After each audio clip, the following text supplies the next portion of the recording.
Rasulullah dengan roti, dengan bau tangan beliau yang berbau parfum ambar. Tahu parfum ambar apa enggak? Kemudian rambut beliau yang hitam, yang seakan-akan berminyak terus, ada tetesan air walaupun bukan, tidak diminyaki. Kemudian wajah beliau yang kotak dan rahangnya tegas terlihat, dengan jenggot yang tidak panjang seperti orang Wahabi ya, tertata rapi. Dan beliau itu orang yang paling tawadhu yang pernah saya temui. Manusia yang paling tawadhu itu Rasulullah Muhammad. Nah, ketika bermimpi, karena saya memang istihoroh, saya memang riyadhah selama 3 bulan, saya bertanya sama Rasulullah. Itu agak jauh Kiai, itu jaraknya sekitar 3 meter waktu perjumpaan tanya soal Balawi pertama. Saya bertanya, ya Rasulullah, kaum Ba'alawi itu cucumu atau bukan? Keturunanmu atau bukan? Rasulullah Muhammad saya tanyai seperti itu. Karena mimpi berarti saya nggak bisa ngatur formatnya ya. Dalam mimpi saya bertanya seperti itu.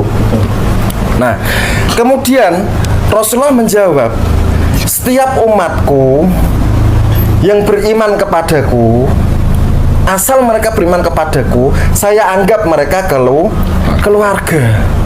Tapi kalau kamu bertanya tentang Ba'alawi, mereka itu bukan dzurriyyatku. Assalamualaikum warahmatullahi wabarakatuh. Sahabat Al-Kindi yang dirahmati Allah, mimpi bertemu Nabi Muhammad adalah sebuah keistimewaan tersendiri bagi orang-orang yang bertakwa. Mimpi tentang Nabi bukan sekadar bunga tidur, bukan juga sebuah godaan dari setan, akan tetapi sebuah perjumpaan yang agung bersama junjungan agung, yakni Rasulullah SAW. Karena Rasulullah telah menegaskan bahwa setan tidak dapat menyerupainya. Namun demikian, tidak serta-merta ketika ada seseorang yang mengaku bermimpi bertemu Nabi Muhammad SAW dan mendapatkan perintah dan semacamnya, bisa langsung kita percaya. Harus kita tes dulu, cross check dulu, sebagaimana yang dilakukan oleh para sahabat dan ulama salaf. Nah, langkah yang harus dilakukan dalam menanggapi pengakuan seseorang bahwa ia bermimpi bertemu Rasulullah adalah menanyakan perihal sifat-sifat fisik Rasulullah dalam mimpinya itu. Apabila sesuai dengan sifat-sifat Rasulullah yang dijelaskan dalam kitab-kitab para ulama, maka berarti ia memang bisa dibenarkan. Namun sebaliknya, apabila tidak sesuai, maka mimpi tersebut tidak dapat dikategorikan bermimpi bertemu Rasulullah, atau dengan kata lain, dia telah berdusta atas nama Rasulullah, berdusta bermimpi Rasulullah, apalagi ditambah kedustaan menerima pesan dari Rasulullah. Semoga kita terhindar dari kedustaan yang sangat besar ini. Terkait dengan hal ini, sebagaimana dikutip Al-Imam Ibnu Hajar Al-Asqalani dalam kitab Fathul Barinya, kana Muhammad bin Sirin idza qassa alaihi rajulun annahu ra'a an-nabiyya sallallahu alaihi wasallam qala sifli alladhi ra'aitahu fa in wasafa lahu sifatan la ya'rifuha qala lam tarahu. Maksudnya Muhammad bin Sirin ketika ada seseorang atau mendengar seseorang menceritakan bahwa orang tersebut pernah bermimpi bertemu Rasulullah, maka Muhammad bin Sirin akan bertanya kepada orang tersebut, sebutkan kepadaku sifat atau ciri-ciri yang engkau ketahui tentang Rasulullah dalam mimpimu. Nah, ketika diceritakan kepada Ibnu Sirin tersebut sebuah sifat-sifat Nabi yang tidak pernah diketahuinya, maka Ibnu Sirin tersebut berkata, engkau tidak bermimpi bertemu dengan Rasulullah. Kemudian Ibnu Hajar melanjutkan keterangannya untuk mendukung riwayat ini, riwayat yang terkait dengan Muhammad bin Sirin yang meminta penjelasan kepada orang yang mengaku telah bermimpi Rasulullah. Ini syaratnya sahih.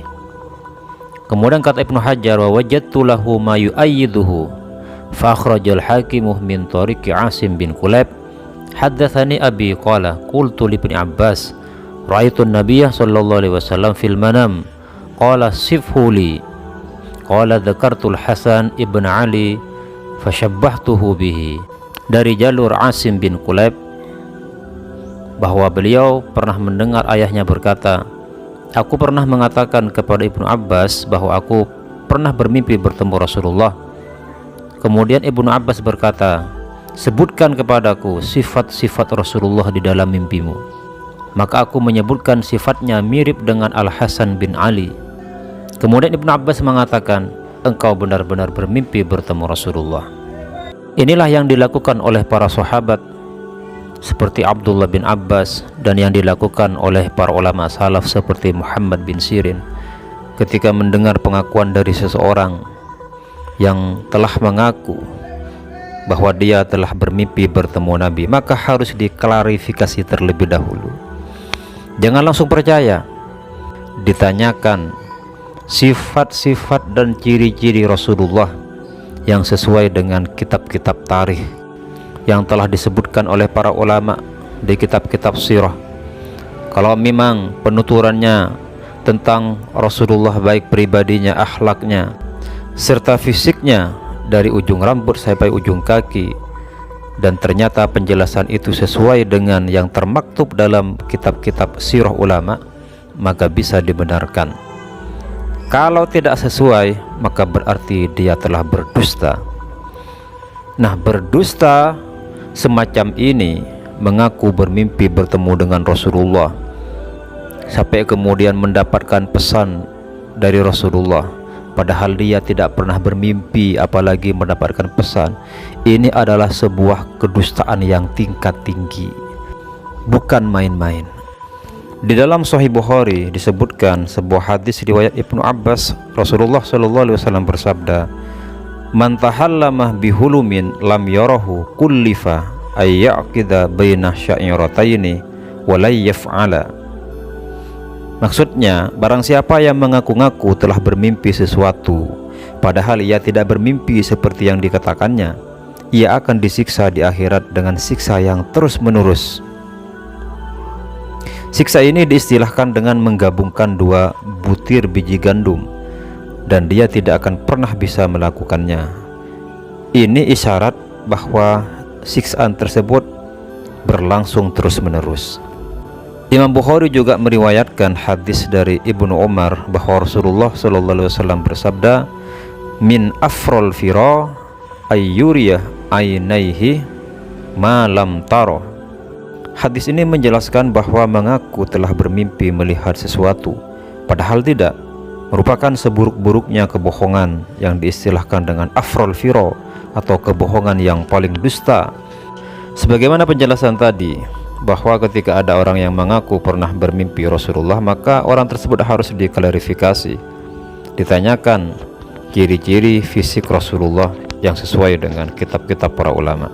Terkait dengan hal ini, Hadratus Syekh Kiai Haji Hashim Asy'ari dalam kitabnya Nurul Mubin fi Mahabbati Sayyidil Mursalin menjelaskan tentang 40 ciri fisik dan penampilan Rasulullah berdasarkan beberapa hadis, yaitu dari Sayyidina Ali bin Abi Thalib dan beberapa sahabat-sahabat yang lain.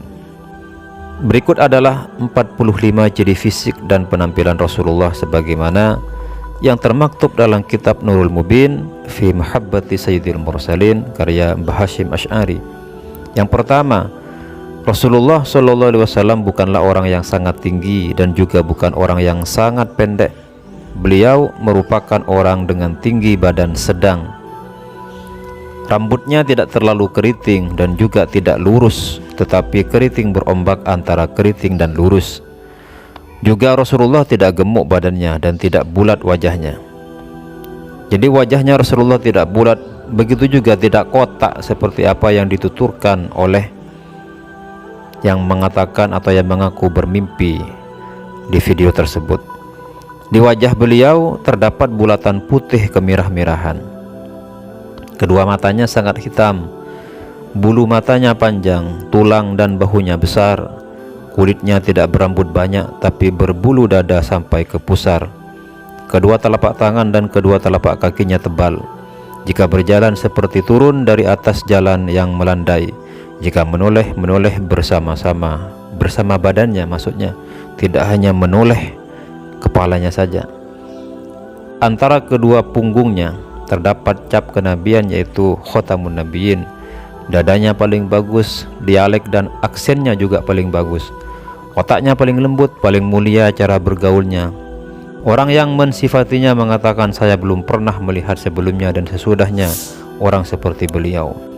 Dan banyak ciri-ciri fisik lainnya seperti yang disebutkan oleh para ulama.